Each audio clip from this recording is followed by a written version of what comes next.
আপনারা জানেন যে হেরোইনের 10 গ্রাম হলে একটা লোকের মৃত্যুদণ্ড হয়। তা আমাদের ড্রাগসগুলিকে বিভিন্ন স্তরের হিসাব করে এর অপরাধগুলি দেখতে হবে এবং কিছু কিছু ডেথ পেনাল্টি না দিলে আপনারা এটা থামাতে পারবেন না। পুলিশ আমাকে বলল যে একজন মাদকদ্রব্য ট্রেডার, সে 50 বার তাকে ধরা হয়েছে এবং 50 বার সে ভালো আইনজীবী আছে ওনার, 50 বার তাকে ছেড়ে দেওয়া হয়েছে। দ্রব্য নিয়ন্ত্রণটা একটা বিরাট ইস্যু হয়ে গেছে গ্রামে গঞ্জে। ফাইনালি আমি দুইটা ব্যাপারে বলতে চাই। একটা হলো যে আমরা এপিডেমিক এর মধ্যে আছি।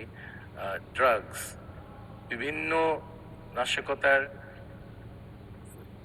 উপায় বাংলাদেশের ওই ছেলে মেয়েগুলির তারা ধরা দিচ্ছে এবং এটা আমাদের করতে হবে, কড়াভাবে দমন করতে হবে, কথায় না।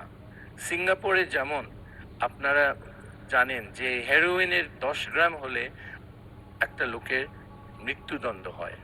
তা আমাদের ড্রাগসগুলিকে বিভিন্ন স্তরের হিসাব করে আমাদেরকে সেই রূপগুলি দেখতে হবে এবং কিছু কিছু ডেথ পেনাল্টি না দিলে আপনারা এটা থামাতে পারবেন না। লোককে বকাঝকা করে এটা সম্ভব না।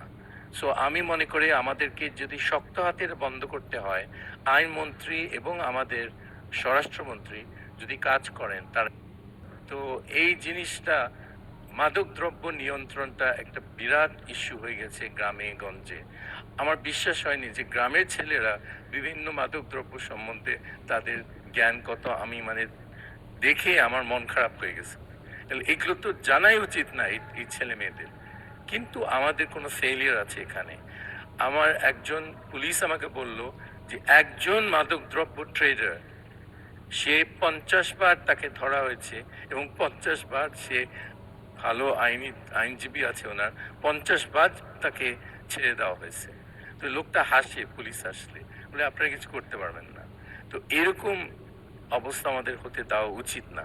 সো তাদের আপনারা শক্ত একটা একটা ব্যবস্থা নেন এই মাদকদ্রব্য ব্যবসায়ীদের।